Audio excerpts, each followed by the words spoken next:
Hi, everybody. My name is Liv Cazzola, and I personally am coming into this meeting from Guelph, Ontario. Typically, you find me playing with my bands Tragedy Ann and the Lifers, and most recently, I have been a part of Music Declares Emergencies Canada team, and as well as Folk Music Ontario's environmental advocacy team. So it feels really nice to be able to come together as a group and be able to collaborate with those groups. So today we're focusing our minds and our hearts on the kind of change that will allow all living things on Earth to thrive in harmony. And this music community has already had to take a big, hard look at how we do things in this time. So for me, this is a really important opportunity for us to reimagine our relationship with the Earth and really apply that to how we move as a community through music. So this is the third of 4 workshops that we have planned. And today we're going to be hearing from 4 leaders prioritizing environmental stewardship in their work to build, run, retrofit venues, offices, and studios, including home offices. So wherever you are, I'm sure this will really mean a lot to you. So we hope that you will come away feeling both inspired and informed about how to make practical, effective, and achievable strides towards environmental sustainability. It's a long process. So we're glad to be a part of it. Moderating today's workshop is Kim Fry, the leading force of the Canada's Music Declares Emergency Startup team. And joining her today is Mauricio Galeano, the Deputy Director of Cultural Facilities, the District Institute of the Arts in Bogota, Colombia. Lisa Patterson is with us, who is kind of transitioning between some studio projects of hers that she produces at, founded, and directs.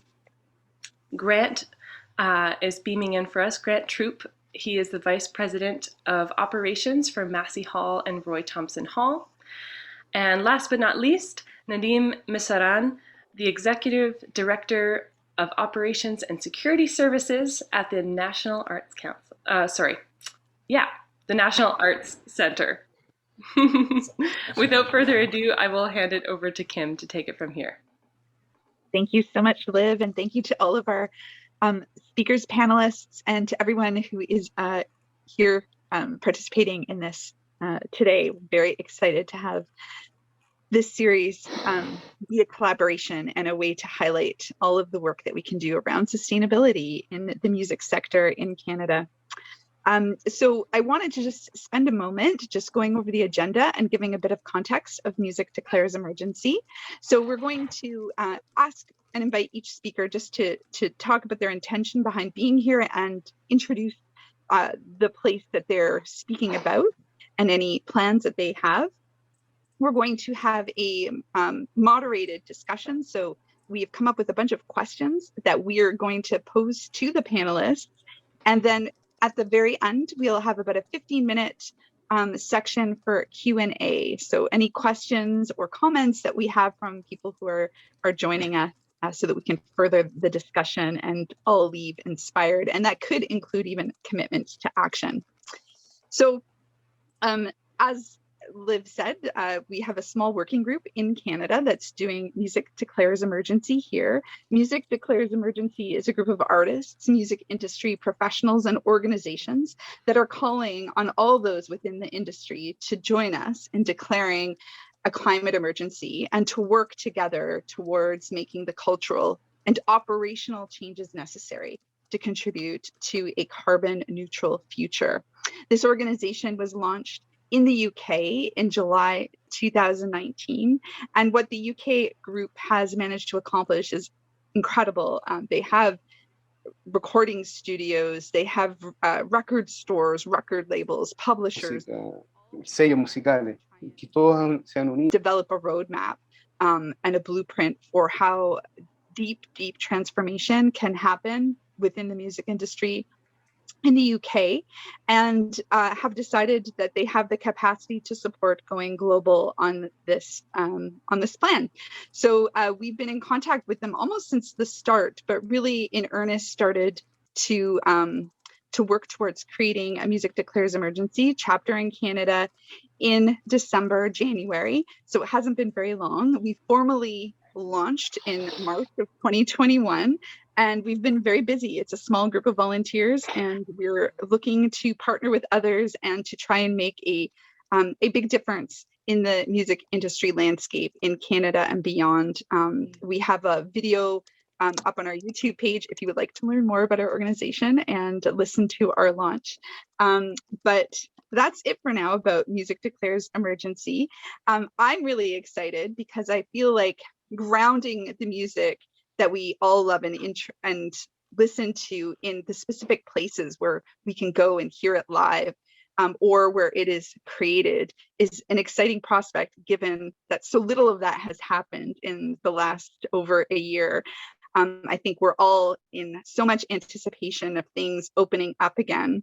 And I'm really excited to hear. So I'm just going to go through our panelists, and if I could ask Mauricio to begin and just in 2 or 3 minutes, just give us a bit of background about what your organization's been doing, what you personally have been doing, and what your intention for being here today is. Thank you. Mauricio. Well, thank you, Kim. I make my intervention in Spanish. Thank you, Rodrigo, for the translation. Bueno, yo hago parte del Instituto Distrital de las Artes de Bogotá. I am part of the Institute of Bogota. This institute, we work to promote all the practice of all the artists in the city of Bogota, a city that has 9 million people, that unites a very important amount of artists from the public perspective.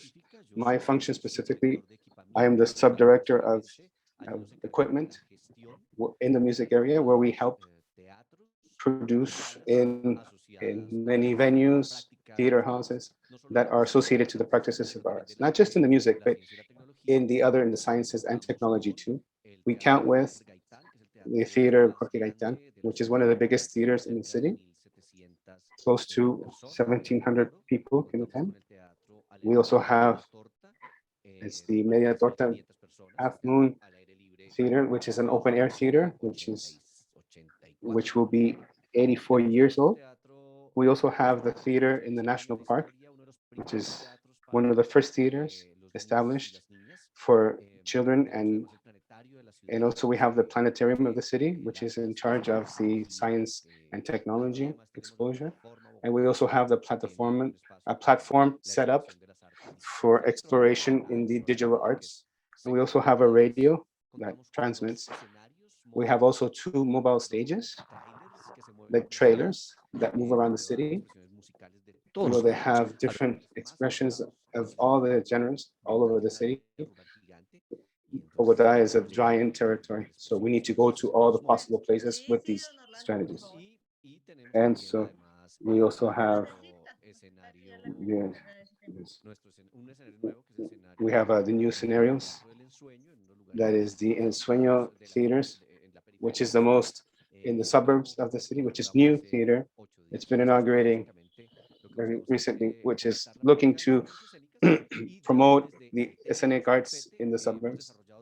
And we've also developed a project that we've called, which is towards a sustainable network of equipment and technology, where we can explore other things, where these technical equipments can be, where producers can make their own energy, for instance.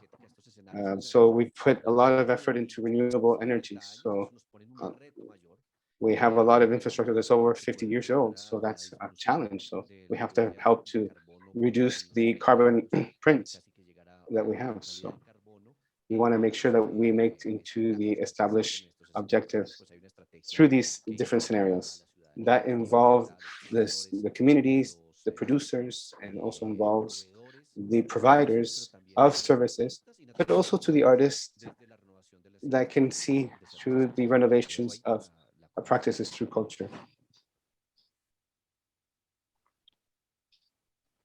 Thank you. I'm just trying to figure out if we switch back. I think I'm in the right channel now. It took me a moment, but thank you so much, Mauricio, and thank you to Rodrigo for the translation. Next, can I ask Lisa to introduce yourself? Lisa Patterson. Hi, everyone. Lisa Patterson here, coming to you from Toronto, my live-work studio. As Liv referred to, I transitioned during the pandemic, which for those of you who have had to relocate your home or business during the pandemic, you know what a crazy thing that is. So I, for 15 years, was in a beautiful coach house in downtown Toronto in Leslieville. And now I'm still in downtown Toronto. I'm in a loft building that has, I'm learning a lot about our environmental and sustainable policies and initiatives here. Just to give you a little background, I come from being a musician and songwriter, and majority of my work is in production and composing and engineering. And my mission statement for my company, in fact, is that, I'm just going to read it to you, it's on my website, Canadian owned and operated company that believes music creation, production, and performance contribute to the well-being of all. And so that sort of summarizes why I'm here. I believe that the well-being of us personally, of people around us, of our immediate surroundings, and the earth as a whole can be served through various avenues, and music, I think, is a tool that can offer awareness, raising funds even. And so today, I just wanted to say that being here, I guess there are things that I could, depending on the discussion, that I could say about, my day-to-day operations, how I limit waste, whether it's, using my own, the studio's kitchen, glassware, silverware, using, having my clients bring food, cook food, trying to reduce their carbon footprint by cycling here, all those kinds of things that I do in the space itself. But what I primarily want to bring to the table, I've been thinking about this, like what's something unique I could bring, is that I do a lot of work with youth, and I believe that the youth that are now motivated, and there's so much engagement, and I believe Greta Thunberg has really inspired a lot of youth worldwide, and I know that when I was growing up on a farm in British Columbia, recycling wasn't a thing that anyone talked about, but my mom was doing it. She was flattening cans. We were eating from our garden. We had animals that we were recycling the manure, and I was exposed to all of that growing up. So it seemed natural to me that in the work I do with youth songwriters and that I mentor, that introducing them to how they can have their voice heard, their anxiety, quite frankly, their anxiety about the future of the planet, and how they can translate that in a way that serves their own wellness, because they're being handed this planet. They're the ones that are going to be in charge, and so their well-being is of high priority to me. And through their music, I believe they can do that and also engage with their own age group and community and share the music with the world. So last thing I'll say is that Kim asked us to say something about, what we've recently done or what's coming up, and our intention here, well, I guess I've already said my intention, is primarily about bringing music through youth programs and mentoring. There's a 13, just now 13-year-old student of mine, Izzy Aljabri, I can share the link later, we co-wrote and I produced and engineered a track called This Is Our Future. And she was motivated, she's an activist, and climate activist, and she made her own video for it. It's quite moving and touching, and she's a gifted artist, and so we've been promoting that. Happy to share it with everyone. I also work a lot with youth, new Canadians and refugee youth. I'm currently working a program with refugee kids who are co-writing with an adult songwriter, and I'm producing and engineering their songs here at my space and somewhat virtually. And they're coming from so many different environments, and have learned about in their own culture, in their own country, how they do things, which I think is great to educate the rest of us, but also to instill in them this feeling early, so that at a young age, they're new Canadians, they want to understand how we do things here.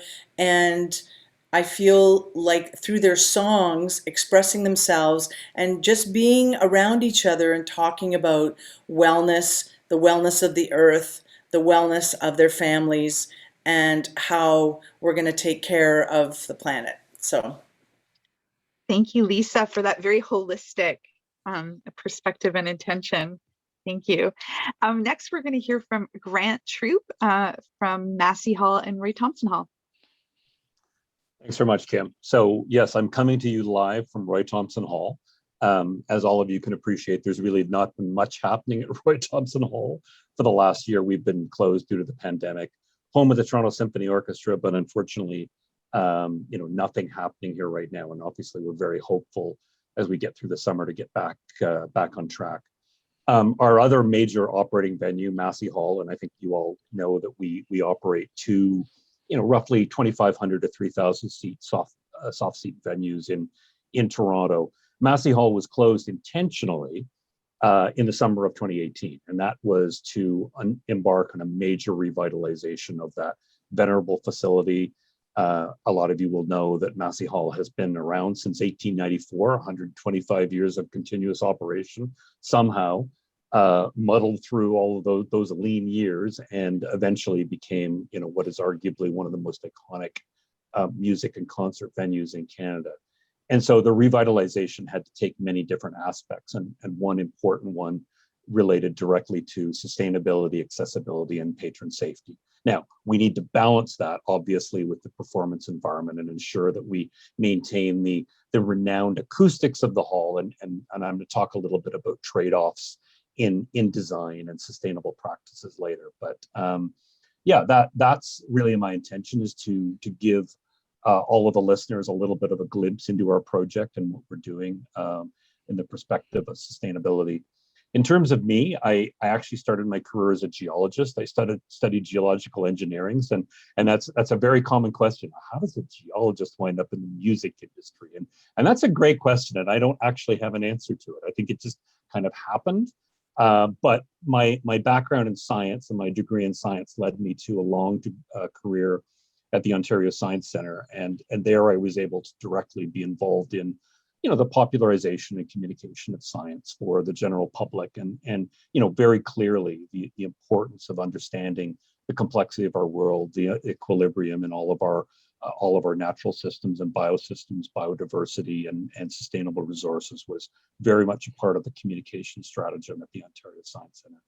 And I think that role and other roles in the not-for-profit industry, arts and culture, have led me to where I am today. And I absolutely love what I do. Working in Massey Hall is really an incredible, it's been an incredible journey that's lasted 6 years. And we're very excited to bring the hall back online this fall. So I'll stop there. And thank you. Right. Thank you, Grant. Next, we have Nadim Missaghian from the National Arts Centre in Ottawa. Yes, thank you. Hello, everyone. I come to you from Ottawa. I'm sitting in my home, but I do work at the National Arts Centre. The NAC is a bilingual, multidisciplinary home for the performing arts. The NAC presents, creates, produces, and co-produces performing arts programming in several streams. We have the orchestra, we have dance, English theater, French theater, indigenous theater, as well as popular music and variety.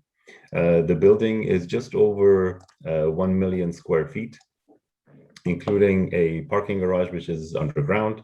We have 4 performance venues, ranging in capacity from about 150 to about 2,200. And we get about just over 1 million visitors a year, pre-pandemic times, and we're hoping that post-pandemic times, we're going to go back to that as well.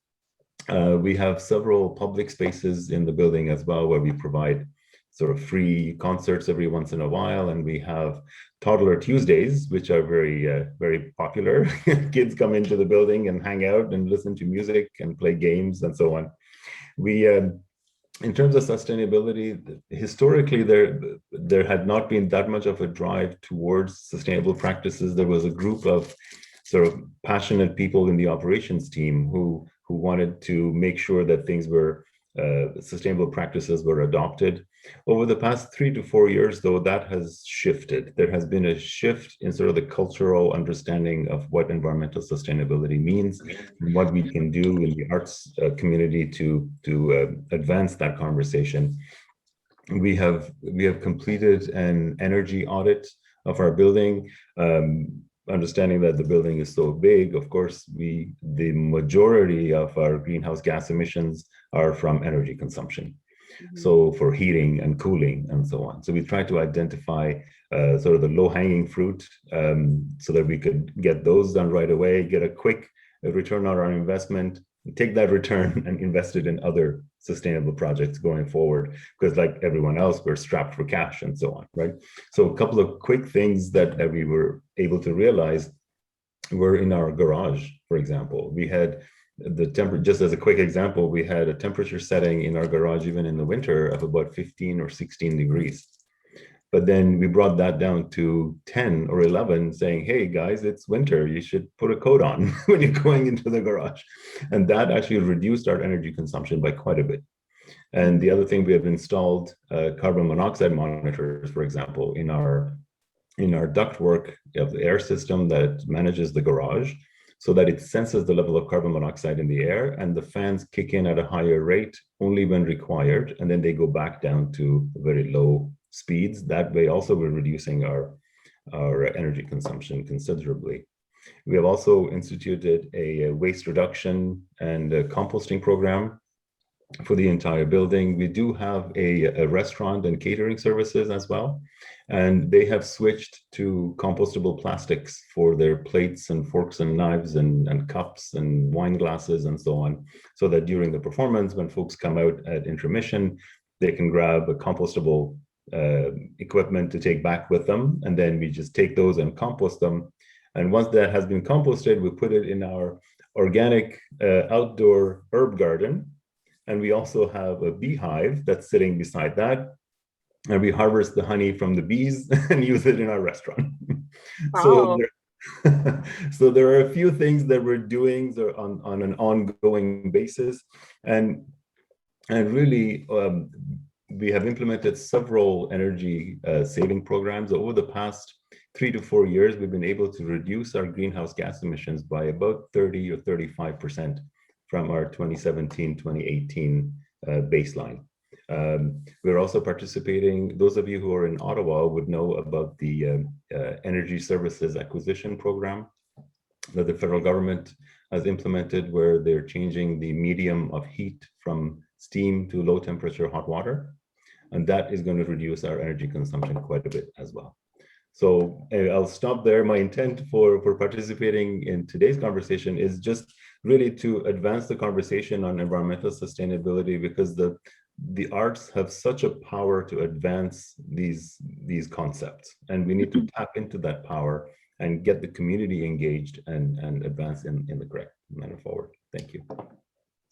Thank you so much. I had no idea about the beehive. That's incredible. And I love what you said about just the importance of the arts in playing a role around sustainability. I think when people are at Massey Hall or at Roy Thompson Hall or the NAC, and they're seeing their favorite musicians perform or an orchestra, their hearts are a lot more open to receiving the messages. And I think that goes back to what Lisa was saying about holism, right? So I think people can walk away more inspired, or they're just open and more receptive than they might be in other places in their lives. So I do think that music has such a power to connect with people's hearts. One of the questions that I have to any of the panelists is, what have been some of the driving forces or the incentives or the motivators? I mean, you've touched a little bit on this, behind doing this work around sustainability. And what have some of the obstacles been in the past to implement sustainable solutions, which I know was touched on a little bit, funding, of course, being one of them. But do you see shifts around incentives from government or foundations or supporters? Where is the drive for doing more work on this coming from? And what are some of the obstacles that we need to get over? I don't know who wants to jump in.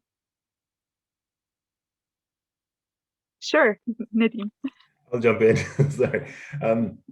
I think the difference that I'm seeing anyway in the community here in Ottawa is that being environmentally sustainable has moved from being something that we need to do to a form of investment in our future. It has become more of a conscientious feeling rather than something that's imposed on you. And I think that makes a world of difference, because now we're taking it to the level of principle. Based on principle, we must do these things to be environmentally sustainable. But as Grant mentioned earlier, we need to balance that, of course, against the returns and the performances. We have to make sure the performances continue and so on. So I think that's the difference that I'm seeing in terms of grants and rebates and so on. There, like Hydro Ottawa, for example, has a program that's very easy to opt into for those of you in Ottawa. They give a preferential rate for hydro if you do not use their power between, I think, 5 and 7 p.m. That's their peak. And for us, that makes perfect sense because our shows only start at 7 or 7:30. So we opted into that program, very easy, and you get a rebate and you get a preferred customer rate. So there are things out there that we can tap into. Once we raise it to that level of consciousness, then we need to advance that. Anyone else can just jump in. Yo. Yeah, Mauricio. Bueno, en términos de motivaciones. In terms of motivation, well, for us in Latin America, we are also, we're living strong the effect of the climate changes in the tropical areas have expanded dramatically, and that has generated, for example, the new pandemic, right? COVID-19 has increased in tropical areas, and the high tropical area makes it that it's more that these viruses are transmitted on a higher basis because there's more species. Well, we also have increments of water levels. We have increments of rain seasons. We have a lot of flooding. We have more constant flooding.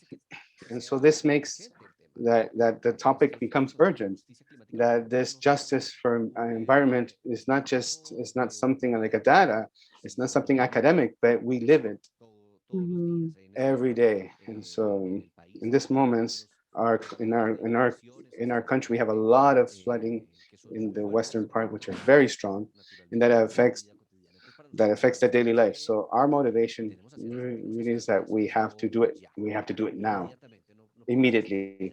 We cannot wait. We cannot wait a few years and just wait to see if something.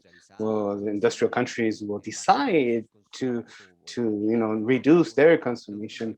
No, we have to immediately work immediately.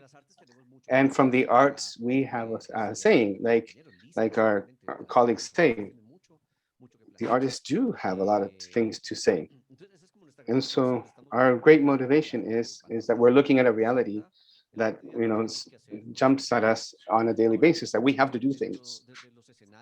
So from the different scenarios, if we have found some problems, yes, effectively, fortunately, we do have financing So it's heavily in the industries, in the arts, it has been very difficult to make these budgets, but we also have some legislative areas. So we have a legislation that is very relaxed with these topics.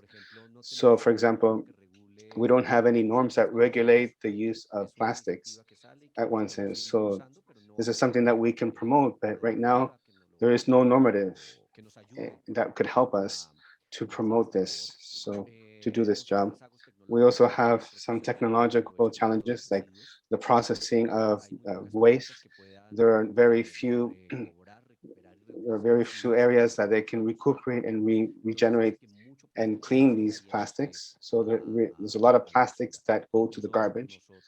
And even if we had a recuperation program, this recuperation program would end up being too large for the re-elaboration of products that are associated to plastics. So it would be very difficult. And we also have limitations, example on renewable energy. We don't have, for instance, how we can rotate energy that we self-emit, we self-generate in just because of the competition area of the current hydro company. So we have a few obstacles, but we also have this big motivation that we have to look and we have to do things like, for instance, we have challenges in public policies. So we have to negotiate, we have to look through the vision of cultural policies, how we can penetrate the public services, how we're going to make strategies with other alliances, with the secretariats, for instance, Ministry of Environment, to see how we can become allies into recuperate and recycling. So we've been able to, how we haven't been the 35% is we hope that we could be at that 35% that is mentioned by Nadim. So, we have advances too, but we have also motivation that we have to make sure that we leave this place better than how we found it.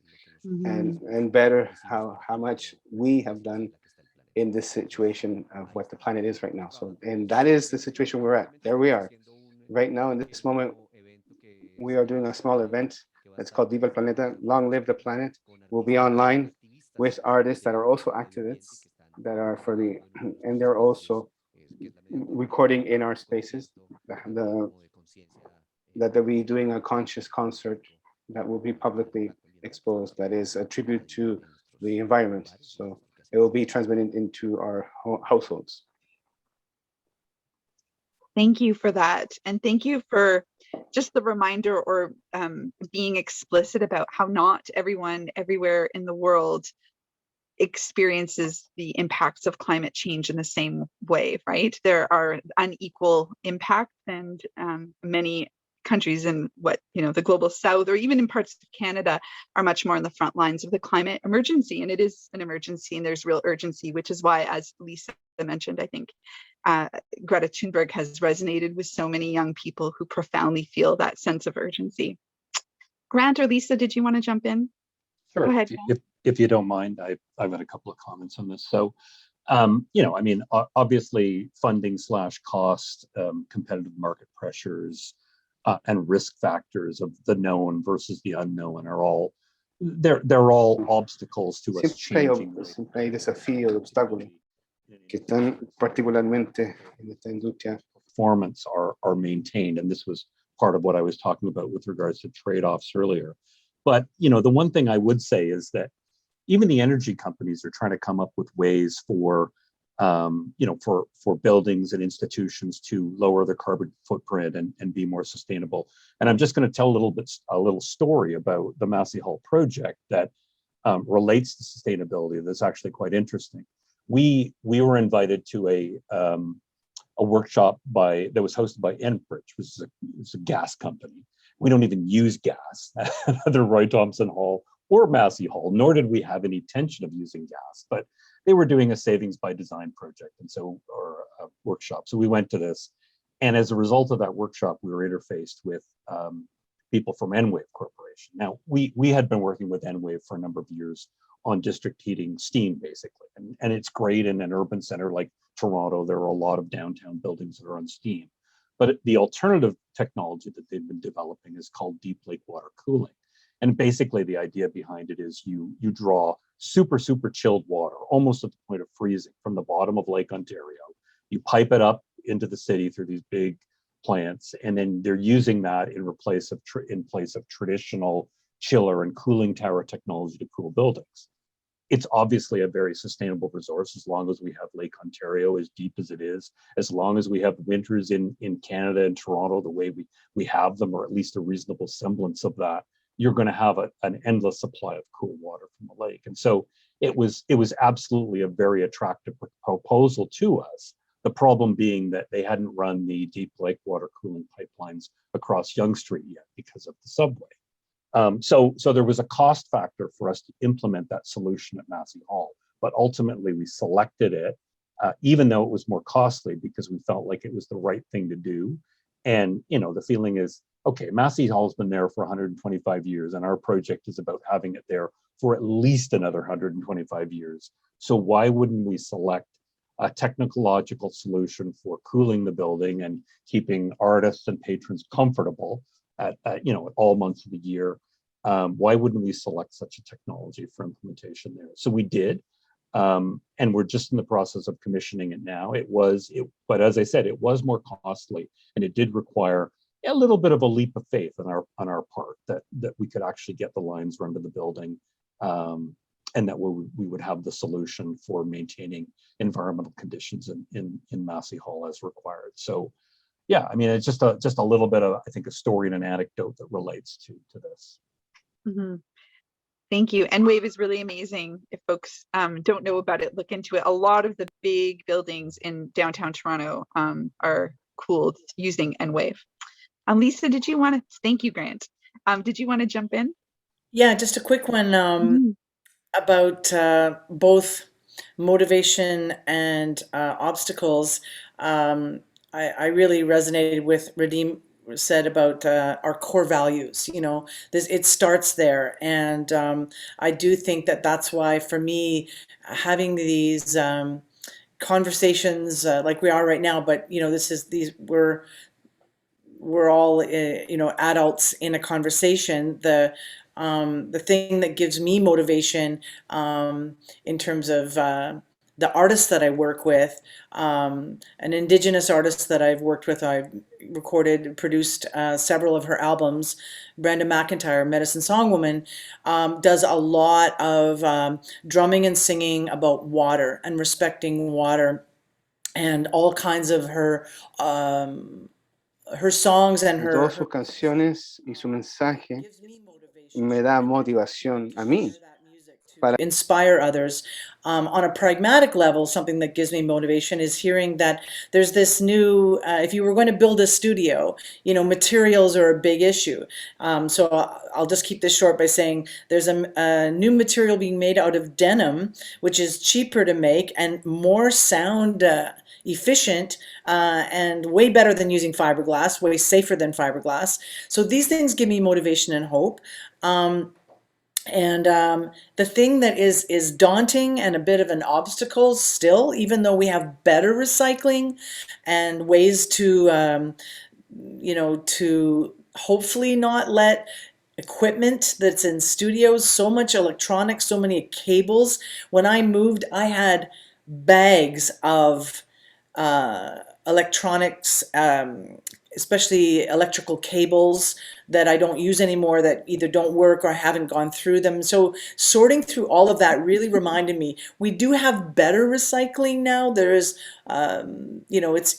it's inspiring. There are more people who are interested in reusing these materials, but technology is only growing, and we have to, at the same rate that we are consumers of technology and equipment, the mining of this equipment and the everything that I need to do my job, to do my work.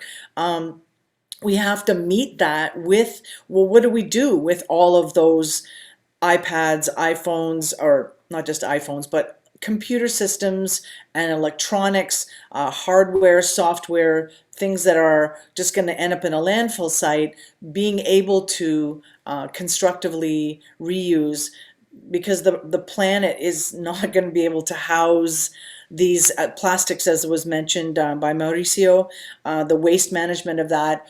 And I'll just finish by saying I just saw the Seaspiracy, the Netflix documentary on the oceans, and you know, I've had a very strong feeling about the plastics of my industry, studios, musicians, the equipment we use ending up in the ocean, and there's a really big picture that obviously we're here to do what we can, but that for me is an obstacle.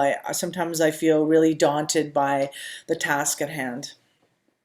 Thank you for that, Lisa. And certainly I know there's been a lot of people doing work on extended producer responsibility. And if you produce it, you're responsible for the product for its entire life, which motivates companies to make things that are going to last. And there's been so much resistance to governments trying to legislate that it's a really, I think, a critical issue for the music industry, I think, to take on, as you mentioned. So extended producer responsibility is something we need. I do want to make time for the Q&A, and if you want, you can drop your questions in the chat that we can bring forth. But I'm going to ask everyone if you could do me a quick favor. It's like 30 seconds to the panelists. If you had, because we so often constrain ourselves by what's possible and money and what's feasible, but pie in the sky, you've all really gone into some depth learning about sustainable options. If money was no object and you just, you know, in the next 20 years could implement one thing that, you know, there's no financial barrier, just something that you would like to see, almost like a utopian vision, what would it be?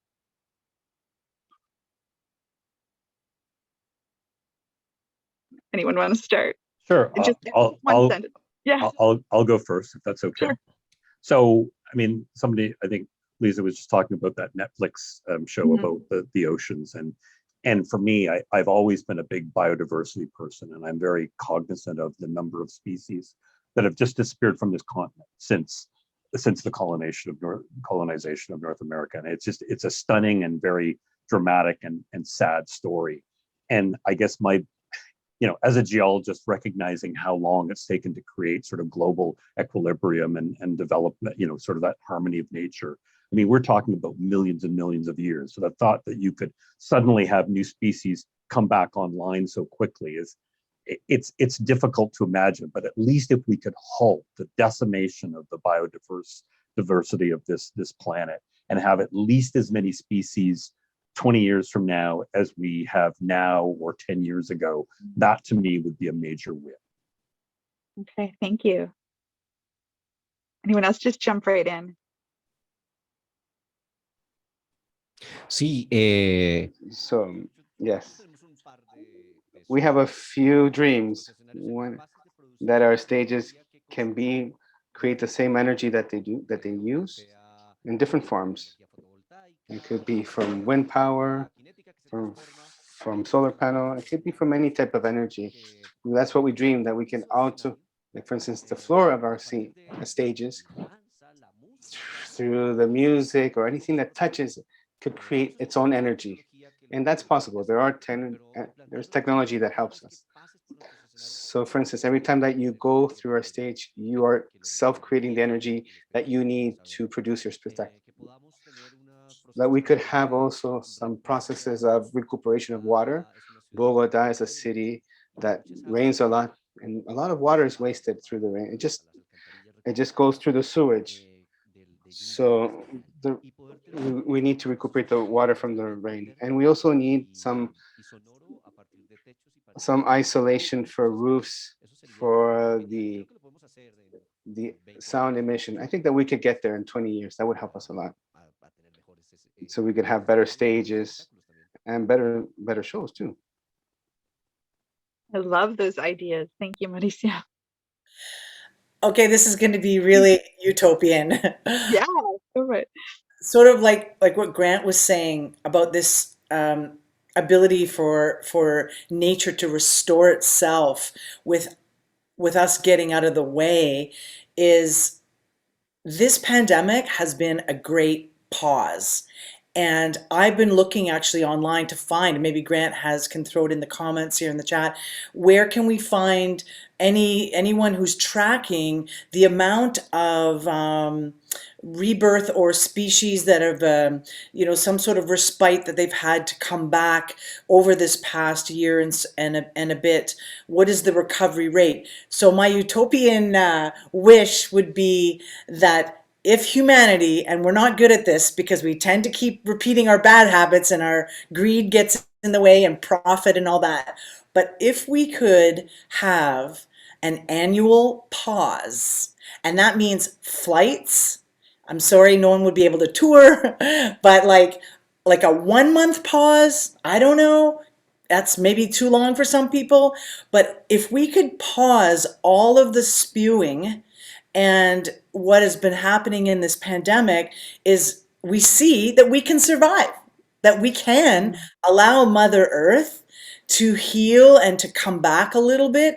And, it to me, that would be, I don't have a lot of hope that humans will be able to do that, but I do wish for that. And if there was a way we could, maybe it's once a week, I don't know, but I would love to see a global pause. Thank you, Lisa. Nadim? I'll just make it very brief. These are all excellent points that the panelists have raised. I'd like to just see the environmental stewardship become part of the psyche and the thinking of people in general. And I'm including performers, I'm including producers, and I'm also including audiences. Like audiences, why can't we have a program on your phone when you show up to a performance? Why do we need paper printed for programs? Why don't we use sustainable products in building our stages? For example, the way that some stages are built now, it's a very simple thing. They're built with nails and hammer. They put them together, pieces of plywood or whatever it is. But then at the end of the performance, at the end of the 1 week run, that stage set is no longer usable because when you take it apart, it rips apart. Why don't we start using screws?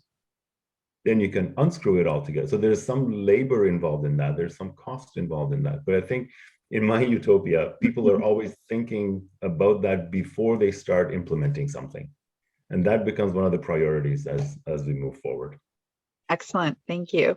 And certainly I think there's some agreement on the paper programs. I think some festivals have really begun to switch in that direction, offering it, and usually have paper for knowing that access to technology is, it's still a barrier for some people and not everyone has it, so that you have some choice around that, or posting big posters around a festival venue or at a, maybe a venue like the NEC, you would have the program materials posted in poster format, so you're not producing as much waste. So there's lots and lots of options. I think sometimes we just need to be a little creative.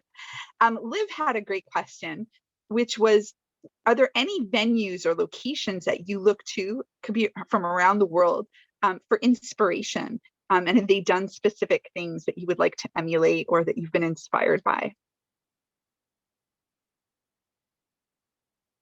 Any gold standards out there that you want to tell us about? Just jump right in.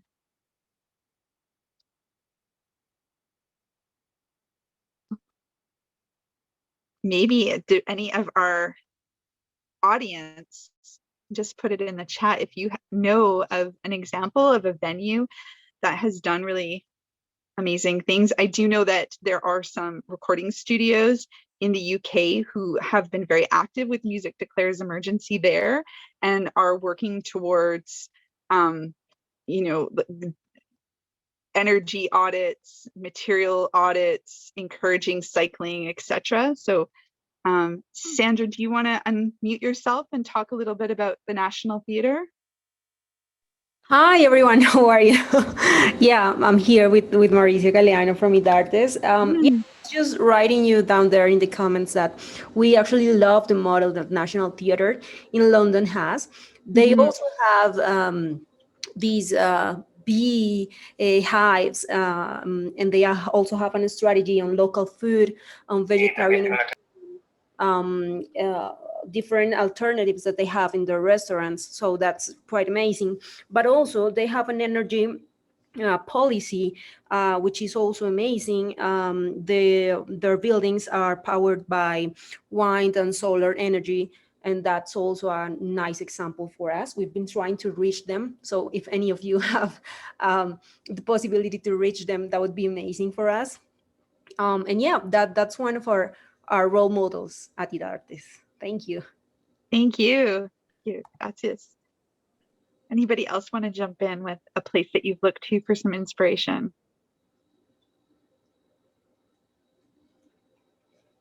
I mean, I think really what that speaks to is that this is very much some of the cutting edge work. And I think I'm curious to know if there are any maybe specific commitments or developments with the new Massey Hall development that, I mean, there's the N wave and that's just incredible, but is there anything there, Grant, that you wanted to talk about choices that have been made just because it is such a visible and high profile redevelopment? Yeah, for sure. So, I mean, obviously the most fundamental part of the revitalization was to protect the asset, which is the hall and its history. And so the fundamental premise of everything around it was to protect the auditorium and its confines, because it's a well-known room for, the intimacy, the warmth, the resonance of the sound, and the connection between artist on stage and audience. So that was kind of the overriding goal and everything. And that's why I was saying that there are trade-offs in that by virtue of needing to protect that room, that meant dealing with a building envelope from an 1894 building. There's only so much that we can do in terms of modernizing the energy efficiency. But we did what we could. So, obviously we've addressed all of the window assemblies, which were in pretty bad shape. We have addressed, an unvented attic, which helps to improve the overall energy efficiency and sort of temperature transfer within the room. And then the other thing we did, of course, to basically resurface the building was put an addition on the back that gave us back of house resources. So loading dock and additional amenities for patrons for comfort and services and things like that throughout, that don't necessarily have anything to do with sustainability per se. Sustainability for economic sustainability for the hall, of course, which is different. It's not really what we're talking about here. But I would say that the Ontario Building Code has come a long way in terms of its requirements and provisions for new build, in terms of materials that you select, in terms of standards for things like green roofs, which are actually required now under the code for new buildings of a certain height in Toronto. So that has been beneficial. And for any new build, ours included, to get a building permit, you basically have to comply with those requirements. But I mean, overall, in terms of what we've done, we've significantly improved the building envelope. We have used sustainable materials where possible that do not impact the acoustics of the room. And there's one of the trade-offs that I was talking about. And then obviously the use of what I would call sustainable or district energy sources. So steam and the deep lake water cooling, I think, were essential parts of our strategy. I haven't really talked about our waste management strategies, but some of the other speakers have. But we're on the same wavelength in terms of how we're managing all of that. All right. And is there an expected opening date? So everybody wants to know. Number one question is who's opening Massey Hall first night, and the number two is what's the night? What date is it? Can I get tickets? So right now we're trending towards a reopening at the end of November. Now, obviously, this is really interesting timing because we're still a little bit in a quandary as to, well, where will we be with the pandemic by September, October, November? But we're reasonably confident that we'll be back up and running again, at least with some level of events at Roy Thomson Hall by September, and we're equally confident that by the end of November, Massey Hall will be back and better than ever. So thank you for asking. Thank you. And thank you everybody for making time to inspire us to start this conversation, knowing that I don't think it's been one that's been very present within music circles in Canada for a long time. And so I think we're really breaking some ground here. And I think there's a lot to learn from across Canada and around the world. So thank you, Mauricio, for joining us and talking about all that you've accomplished and where you're getting inspiration in your plans. I'm going to pass it back to, I think, Liv, who's just going to wrap things up, and then Joel. Wow, thank you all so much for these different perspectives that really all resonate with me, and it's amazing to see some of this, as Kim put it, I think something around the lines of starting the work in this area for venues and studios. So I very much appreciate that.